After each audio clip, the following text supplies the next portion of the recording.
Olá, no vídeo de hoje eu gostaria de falar um pouquinho sobre 3 segredos da prosperidade judaica. 3 segredos que, estudando um pouquinho mais profundo a cultura judaica, a cultura hebraica, dá para entender porque que eles são um país tão próspero, um país tão sólido, aonde nos números aqui eles representam 11% dos mais ricos do mundo. E é um país minúsculo.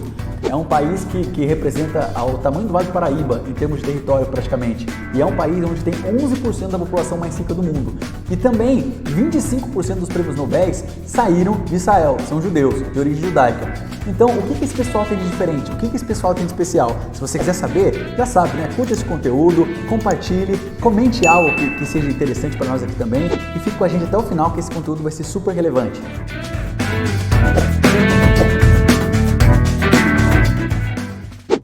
Então vamos lá, no vídeo de hoje eu gostaria de compartilhar com você 3 fatos sobre a cultura judaica para você entender um pouquinho no contexto as diferenças com o Brasil, as diferenças de nós como sociedade e por que nós estamos um pouquinho atrasados nesses aspectos. Alguns pontos que podem te ajudar bastante a você entender, a você refletir como nós podemos prosperar como sociedade. Então, eu até anotei aqui para acompanhar, um dos pontos que os judeus têm de diferenciado é o desejo constante de querer aprender. O judeu, ele busca sempre encontrar valor e encontrar significado nas coisas que estão fazendo. Por exemplo, como sociedade, eles não gostam de, por exemplo, fazer alguma coisa simplesmente por fazer. Eles querem encontrar significado em algo. Por exemplo, nós como brasileiros, nós temos muito costume de dar muito tempo, de entregar muito tempo em entretenimento. Mas será que esse entretenimento está te ajudando com algo? Será que está te fazendo só rir? Fazer rir, você ter seu momento de lazer, de entretenimento, é muito importante. Mas se for uma coisa que só está te tomando tempo e você não consegue ter controle sobre esse tempo, você perde coisas que você gosta, que você ama, que às vezes poderia apreciar e fazer diferença no seu crescimento profissional e pessoal, será que isso não está tomando muito seu tempo? O judeu, ele tem essa preocupação constante de aprender. O judeu, ele tem uma preocupação sistêmica de estar sempre fazendo algo que tenha significado e que vai agregar a ele como ser humano. Isso é um dos pontos cruciais que os judeus são inteiramente preocupados. Então, já pare para analisar aí, analise o seu tempo, se você não está jogando muito tempo fora com coisas irrelevantes e comece a analisar e a usar o seu tempo de forma que seja para você aprender, para você agregar como ser humano, para você agregar como empresário e realmente ter mais significado nas coisas que você faz. Procure esse significado que vai fazer uma grande diferença. Um segundo ponto, a cultura judaica, eles valorizam muito o dinheiro. Eles valorizam o dinheiro de forma que eles aprendem a guardar. O judeu, ele tem isso como guardar dinheiro como uma coisa quase sagrada. Eles não jogam dinheiro, eles não desprezam pequenos valores, eles não desprezam grandes valores. Eles dão a mesma importância para ambos os valores, mas eles analisam aquilo baseado nas horas trabalhadas da pessoa. Você já parou para fazer esse cálculo? Quanto que você ganha? Quanto que é a sua hora? Será que às vezes vale a pena trocar por coisas com gastos que são totalmente supérfluos e irrelevantes? É isso que os judeus põem na ponta do lápis antes de fazer um negócio, antes de jogar o dinheiro fora. Então, esse é um ponto crucial também para o povo hebraico, para o povo judeu. Eles analisam muito se realmente o dinheiro não está indo pelo ralo, de forma que realmente não faça valer a sua hora trabalhada. Isso é uma coisa que faz muito sentido para o povo judeu e que é interessante você parar para analisar. Faça um valor sobre a sua hora trabalhada. Faça a conta para ver se realmente vale a pena você desprender daquele valor em troca de algo que você está querendo comprar. E isso é um dos pontos cruciais também para o povo judeu ser tão próspero. E um outro ponto, os judeus, eles buscam muito apoiar e valorizar o trabalho do próximo, do seu semelhante, principalmente dentro da comunidade deles. Os judeus, como vocês sabem historicamente, eles sempre foram um povo estrangeiro, né? Eles sempre viveram fora de suas terras. Por conta disso, o que eles têm como cultura?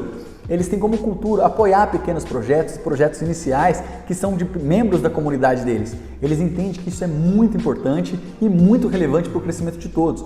Eles entendem que é importante eu apoiar meu colega, que é importante ajudar na obra dele, ajudar no início do serviço dele, ajudar no início da empresa dele, porque eles entendem que eu colaborando de forma sistêmica com as pessoas que estão ao meu redor, eu ajudando, eu sorrindo, eu apoiando, eu incentivando o meu colega, eu incentivando o meu amigo, isso vai fazer ambos crescerem de forma sistêmica. Então o judeu, ele parte do princípio que quando ele ajuda, quando ele contribui, quando ele valoriza o trabalho do próximo, ele não simplesmente faz o outro crescer, ele cresce também. Porque quando você dá, você automaticamente cresce de forma sistêmica. Isso faz uma grande diferença conforme para o seu conhecimento. É um mindset, é um pensamento de prosperidade. Ele entende que quanto mais ele dá, maior ele fica e não menor ele fica. Muitas vezes a pessoa fala assim, poxa, eu não vou ensinar tal coisa porque ele vai ficar melhor do que eu. O judeu, ele entende, ele tem um pensamento que quanto mais ele dá, ele doa em forma de conhecimento, em forma de patrocinar positivamente um outro negócio, maior ele fica de maneira de mindset, de pensamento. E é uma realidade, isso mostra porque eles são tão diferenciais, têm tantos prêmios nobres, representam tanto em prosperidade quando se fala em nível mundial. Eu vi uma frase de um judeu certa vez que eu achei muito representativa. Ele diz o seguinte, ele falou assim, o Brasil é um país incrível. E o Brasil, ele é incrível no individual. No individual não tem um país melhor. As pessoas são maravilhosas, as pessoas são carinhosas, as pessoas são hospitaleiras, as pessoas são dóceis, as pessoas são amáveis. Mas o Brasil no coletivo, meu Deus do céu, o Brasil é horrível. O Brasil no coletivo tem muito a melhorar, tem muito a evoluir. Nós, às vezes, por causa de questões políticas, às vezes por questões religiosas, às vezes por questões de futebol, dividimos e às vezes não conseguimos ter a convivência mínima entre as pessoas. Você vê que políticos que sabem conversar, eles já conseguem se destacar tanto, porque as pessoas como sociedade, a gente não consegue ter o mínimo de paciência e empatia de aceitar a opinião alheia.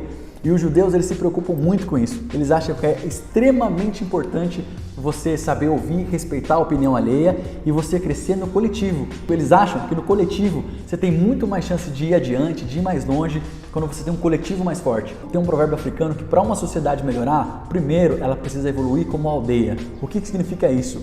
Que para uma sociedade evoluir, não adianta, por exemplo, evoluir simplesmente os pais, as mães, os irmãos, tem que evoluir a escola, tem que evoluir a política, tem que evoluir os sistemas financeiros, tem que evoluir o sistema como um todo. Isso é evolução como aldeia, que os africanos falam, que é um povo simples, mas casa bastante com isso que os judeus pensam. Os judeus, eles acreditam que a hora que o Brasil entendesse a potência que eles têm no individual e conseguisse unir mais isso no coletivo e aprendendo coisas que fossem realmente mais relevantes, o Brasil entraria num outro patamar como sociedade. Se fez sentido para você, curta esse conteúdo, compartilhe e fique com a gente para os próximos vídeos. Um grande abraço e até a próxima!